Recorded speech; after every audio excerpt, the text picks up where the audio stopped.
man. You know what I'm saying? Like, Yo. I can definitely cover. If we're going to talk about finances, like, you know, like if he feels like, okay, I'll cover the main front. So I'm gonna follow, you know, whatever Mudoni just say.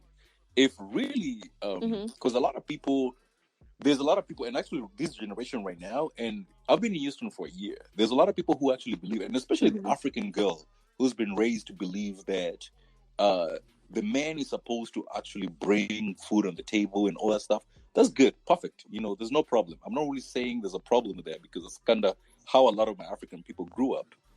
But if you're actually going to believe that a man is supposed to be that, then what are you bringing to the table? There's a question of what are you bringing to the table? If my side is to cover, like, let's say all the grocery bills, as far as like bills in the house, like the light bill, like the bills that constitute how the home is run. If a man says, I'm taking over the larger bills, like the mortgage and the.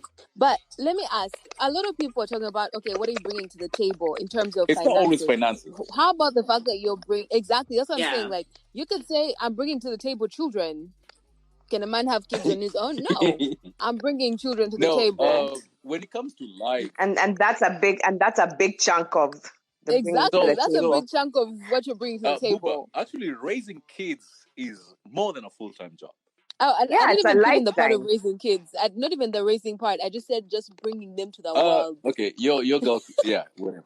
But I just know I've seen, you know, my relatives, whatever, raise kids. I'm like, yeah, man, I can never even look at a woman saying she's a housewife raising kids and think she's not doing nothing, because I cannot really do what she's doing. You know, it's literally, and actually, being a housewife is more work than actually even just because doing it's way more work. Guys, hold on. Like when you're in hold on. Wait. Okay. Guys, hold on. When I said bringing kids to the table, I did not mention taking care of them. What if you have a situation where the man is fully financially responsible and you're his wife, and yes, you give birth to the children, but you have help? Yeah, what? And because there are a lot of households like this, like, yes, she doesn't do much, she doesn't contribute financially. I've seen that happen before. But she has help, and she does her own thing.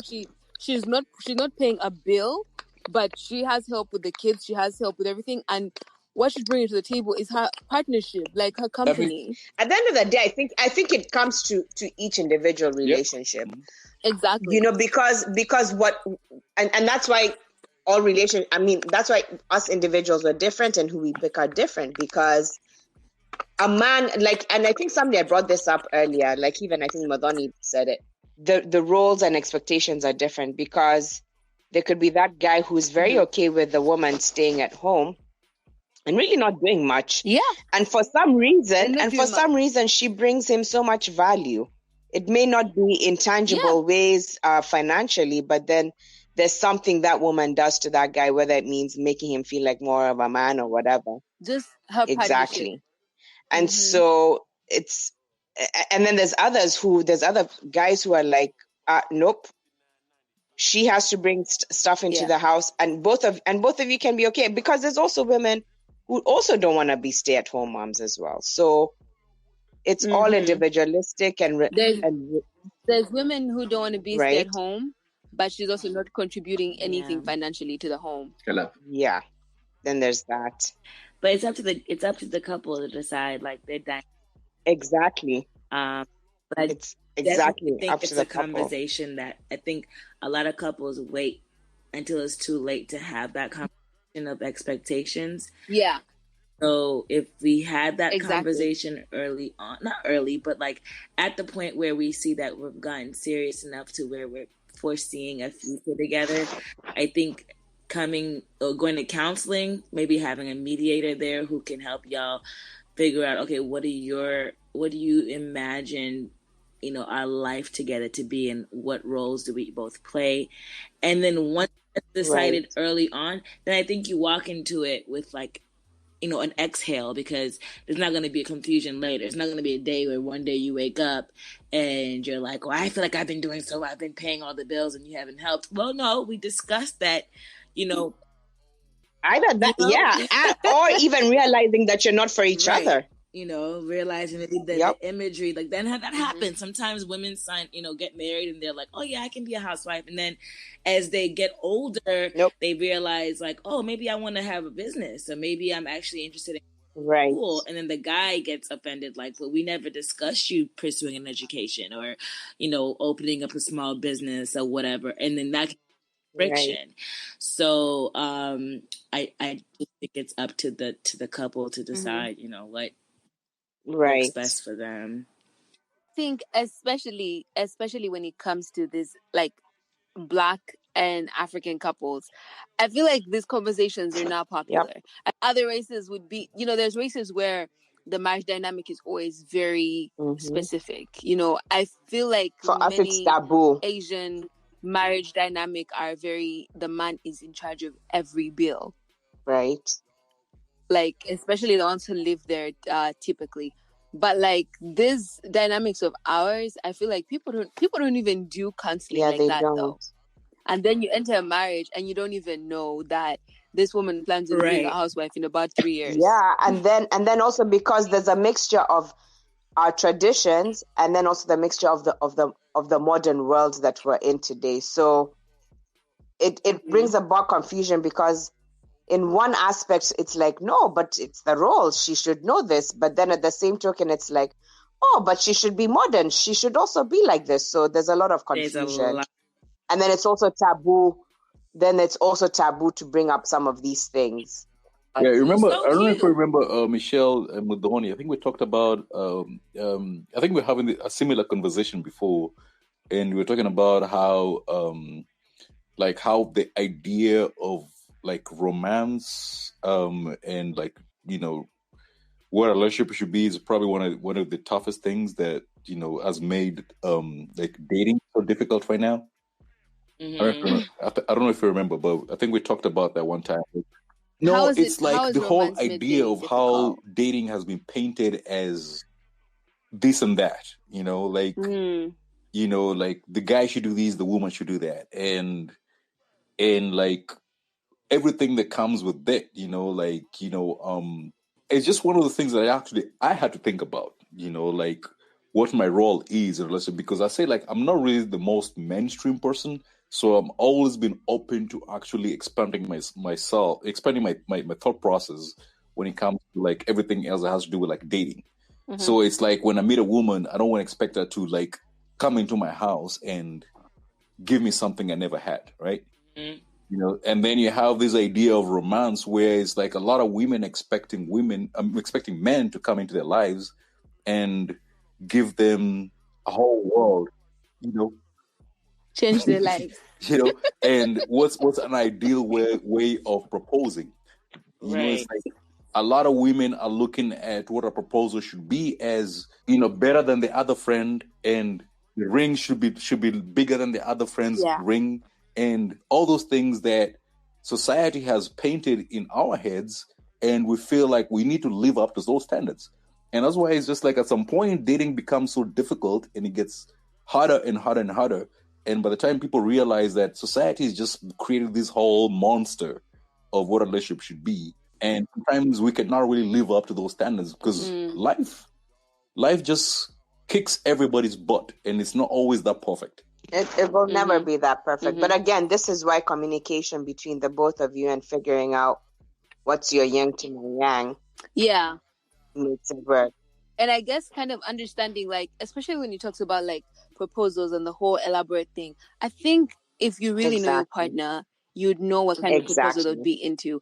Personally, I'd be so irritated if I had one of those, those proposals where like there's all your relatives and all your friends are there. Oh my gosh, yes. Why are these people here? Well, actually, but some people like the elaborate, all my friends are here and everyone's staring at the ring. I don't know if I would. How about you? I actually wouldn't mind. You don't mind your family or friends? I don't know. I think it's just different stages in life, because it depends in the context. Yeah, and personality too. I don't really mind if my loved ones are there, and I also would, but I don't have to have everybody see me get proposed to. I'm not showy like that. So I'd just be as okay if it was somewhere out, just the two of us. At the end of the day, it just comes down to the people that mean the most to me, whether it's the husband that's going to be with me or the people that really care about me, my family. That's what it comes down to. It just has to be people who I love around me. True. Like, I mean, I think but I don't have to have the big crowd is also what I'm saying. I think the family thing, again, also depends on just, I guess, the vibe that you're looking for in a proposal. Even the man. Sometimes the man does want to have, his people there. And so it's just finding what's fitting for both of you guys. Like, right. In Girlfriends, the show, Joan never got proposed to, and at the end, she finally gets this. She always wanted an elaborate one, but he did one in the middle. It was in the house that they built together. All their close family and friends were there, and there's lights, and it was just intimate. It was people, but there was an intimacy about it in the location, etc. So, yeah, I don't want necessarily helicopter and fireworks. Like, it would be interesting if someone did think to do all that. I'm not going to take away from it. I'm not going to be like, oh, how dare you be so dramatic? No, okay, I love it. But I also would be very content and happy with just waking up and finding a ring. So it's just finding contentment in whichever way it's being. I think you've already said that you want to wake up and find a ring on your finger. Yeah. Or it be in the bread, like I've said that before. In the bread. Or in the in the bread. I hope you don't swallow it. I know. But you have to cut the restaurant bread where you have to kind of cut and put butter. So you cut, you're like, oh, what am I hitting? You know what I'm saying? And then you finally open up the piece of bread and there's like this nice little thing in there. You're like, wait, what? And then like you think maybe the cook dropped the ring in there, and then you turn around to like tell, look at this lady dropped her ring. But when you turn around, he's on his knee, and that's crazy. That's that. Wow, Madani, you already have all your different backup proposals in place. That would be like one doesn't pan out. We got plus. But I tell the person I have 5 others. I've already told, I will tell whomever it is, like, look, these are the 5, 6 different scenarios. I will either be funny, either be super intimate. You fall into these lines somehow, some way. But just know I do want to at least hear you ask the question. That's the important part, is to be wake up with the ring on your finger. He has to be there. He has to kind of be around. He's not ready to wake up. He has to wake up early. Hopefully, he's wake up. A 13-hour sleep session. Hell, you about to marry me? You better wait there for the 13 hours that I sleep. If I wake up at 1, that's actually better be there at 1:30 when I wake up and go wash my face. Or maybe you could put a baby monitor next to you and. Right? Yeah, an alarm. Right. To wake you up. True. Felix. What up? We've just given you at least 15 ideas for your proposal one day. So. Oh, yeah, girl. I've been jotting them down. But, like, I don't know if I'm the only girl who has, like, 6 ring options that I've saved. Not that, it's a must. That's neither here nor there. Buba, what would be your ideal proposal? Yes. Ideal what? Mm-hmm. Ideal proposal? No friends or family. I would be pissed if there was no one to take the picture. But yeah, I would want it to be like a really, really private thing. But I want it to be like no people, like those restaurant proposals. Oh my gosh, no. Really private, but have it recorded so I can look back at it. And I don't think I'll be the person. You know how somebody proposes to you and then you run to Instagram and post, oh my God, you guys, I'm getting married to my best friend. I feel like I would keep it to myself for about a month. Would too. Well, and I think that people just have to bump into me to know like I'm engaged. Like, I don't know. I feel like the most intimate moments of my life, cool, I like to keep them to myself. But Buba, you've been throwing questions at us because I feel like I should. Okay, Felix, you get to ask me one question, and then I'm wrapping up. One question. Okay, well, what question is good enough? Yeah, I'm gonna shoot back at you the same question you asked me. Okay. Buba.